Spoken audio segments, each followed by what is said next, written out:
voudrais aborder sur cette vidéo le thème de la motivation. Quelle est la clé pour obtenir ce qu'on veut?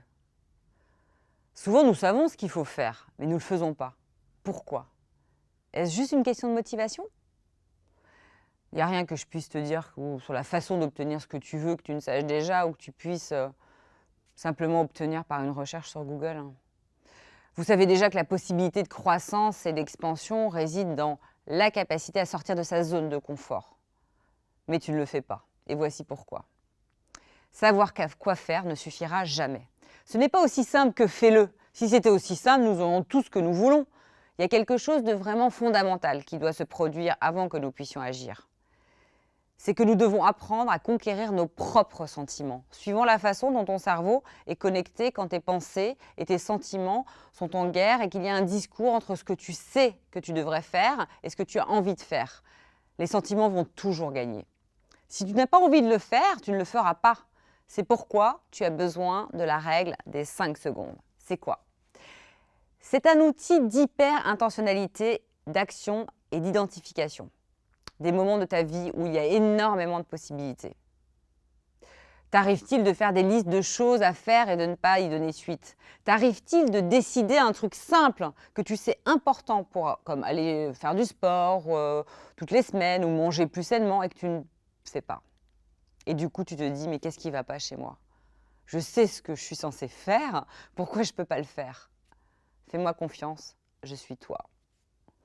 Mais je sais aujourd'hui que savoir quoi faire ne suffira jamais. Savoir pourquoi tu dois le faire ne sera jamais suffisant.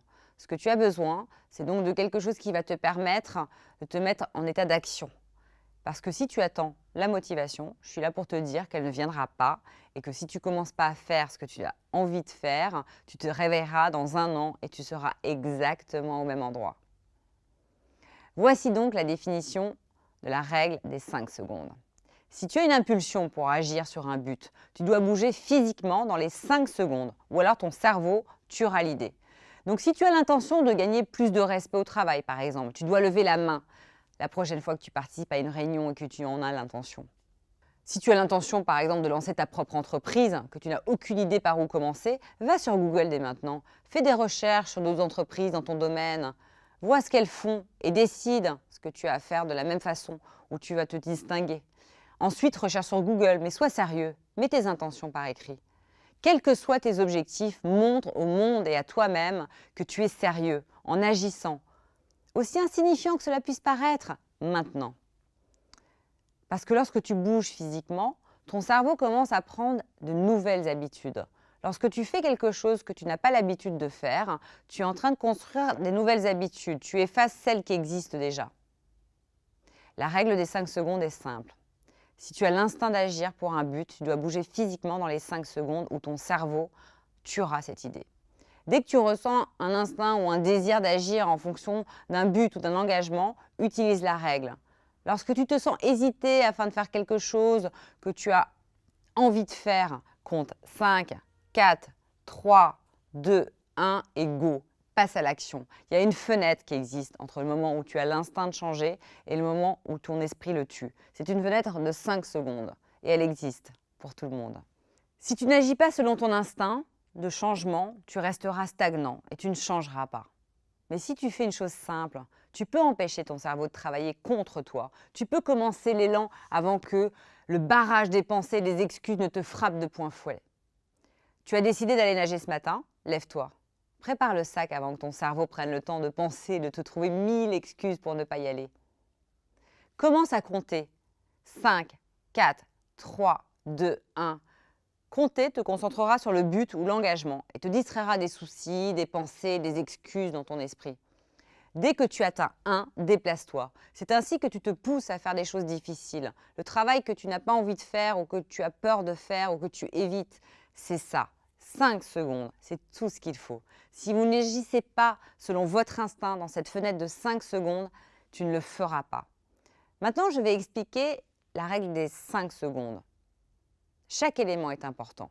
D'abord, le moment où tu as un instinct.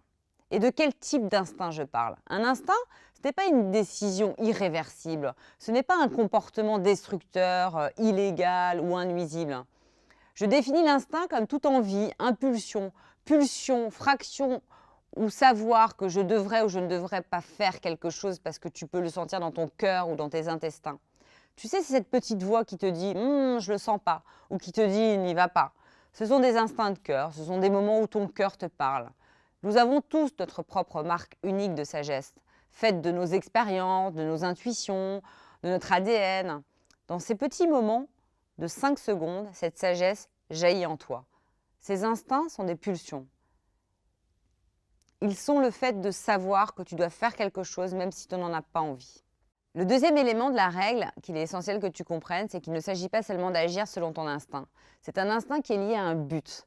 Par exemple, tu pourrais avoir l'instinct de sortir du canapé et d'aller courir. Dans ce cas, tu agis selon cet instinct. Tu te rapproches un peu plus de ton rêve, de transformer ton corps, par exemple, qui est un objectif pour toi. Beaucoup de gens pensent que les instincts sont stupides ou dénués de sens. Je ne suis pas d'accord. La recherche a bien montré que notre intestin est notre deuxième cerveau. Tu n'as jamais eu l'impression d'avoir l'intuition de te dire ce que tu dois faire. Nous ressentons ces sentiments lorsque nos cœurs et nos esprits essaient de nous dire quelque chose. Et habituellement, ces impulsions intestinales sont liées à des objectifs plus grands. C'est facile pour nous d'énumérer ce que nous voulons. Nous voulons tous avoir un excellent travail, être financièrement libre, être en bonne santé, heureux, avoir des gens extraordinaires dans nos vies. Même si nous avons de plus grands objectifs, il est simple de balayer du revers de la main les actions qui nous mèneraient vers la réalisation de ces choses. Si tu as l'instinct d'appeler un ami, alors tu devrais le faire. Tu sais déjà combien tu tiens à tes amis. Lorsque tu as le sentiment instinctif de prendre la parole lors d'une réunion, tu devrais agir en conséquence. Il en va de même pour tout instinct lié à un but. J'ai découvert qu'il est difficile de savoir par où commencer pour atteindre un but. Des gens viennent me voir pour devenir plus heureux ou obtenir un job qui leur correspond mieux. C'est là qu'intervient l'élément suivant. Le troisième élément de la règle des 5 secondes est que tu dois te pousser. La règle consiste à se pousser soi-même, même quand on ne veut pas le faire. Il s'agit de prendre le contrôle de sa propre vie. Je ne te dis pas que ça va être facile. Soit tu es à l'aise, soit tu fais la même chose que d'habitude, même si tu veux transformer ta vie. Le moment est venu. Tu sens l'instinct. Tu sais que c'est lié à un but. Tout de suite, c'est une fenêtre, l'opportunité. Ton cerveau veut arrêter cet instinct. Il va le tuer. Mais c'est à ce moment-là que tu peux comprendre et prendre le contrôle. Tu sais ce que tu dois faire. Tu sais que tu veux changer ta vie et avancer vers tes objectifs. La règle des 5 secondes est simple. Mais ce n'est pas facile. C'est dur de se surpasser. Si tu veux changer, c'est quelque chose que tu dois faire. Commence ton compte à rebours. Commence à compter. Compte à rebours. 5, 4, 3, 2, 1, go. Quand tu commences ton compte à rebours, tu te prépares à l'action. Ceci nous mène au quatrième élément. Se déplacer dans les 5 secondes. Le mouvement physique est la clé, juste pour que tu comprennes. Ça ne veut pas dire que tu dois sauter et commencer à faire des flexions. Tout ce que tu as à faire, c'est d'aller dans le sens de ton instinct. Si tu n'agis pas physiquement dans les 5 secondes, ton cerveau tuera ton instinct. Tu fais ton compte à rebours et puis tu y vas. Tu passes à l'action. Cela pourrait signifier un certain nombre de choses. Avouer quelque chose qui te pèse, prendre la parole à une réunion, mettre tes chaussures de course pour aller courir, attraper un goûter sain, tenir sa langue au lieu de dire quelque chose de méchant à son partenaire, envoyer un email qui attend un client. Tout ce qui est lié à ton but. Ces fenêtres de 5 secondes sont les moments critiques entre le moment où tu changes ta vie et celui où ton cerveau arrête. Tu te dis peut-être pourquoi 5 secondes, pourquoi pas 3, 7, 17 ? La réponse est que 5 secondes est une règle de base qui peut fonctionner pour tout le monde. Mais évidemment, cela peut être personnalisé. Personnellement, je trouve que plus j'attends dans mon instinct initial d'agir, plus je ne fais pas, plus il est difficile pour moi de me forcer à me bouger. Donc si tu peux agir dans les 3 secondes, go! Faites le même dans les 2 secondes, encore mieux, le moins de temps possible avant de passer à l'action. Rappelle-toi que le système de l'intérieur de ton cerveau qui tue les rêves fonctionne à la vitesse de l'éclair, ce qui m'amène au 5e élément, où ton cerveau va le tuer. Si tu ne bouges pas physiquement dans les 5 secondes, ton cerveau tuera tes rêves. Ton cerveau est comme un parent protecteur, irrationnel, hélicoptère. Il pense qu'il te garde en sécurité, alors qu'en fait, il t'empêche de grandir en tant que personne. Tu vois, ton cerveau a 3 boulots de base. Il raconte ta vie telle que tu la vis, il stocke tes souvenirs et il agit sur les fonctions de ton corps. et il te protège du danger. Quand tu fais une pause et que tu penses, quand tu hésites, quand tu doutes, quand tu signales à ton cerveau que quelque chose ne va pas, ton cerveau se met automatiquement en surmenage pour te protéger. On sait aujourd'hui que le cerveau n'est pas capable de faire la différence entre le réel et l'imaginaire, d'où l'importance des informations que tu lui donnes. Comment il te protège ?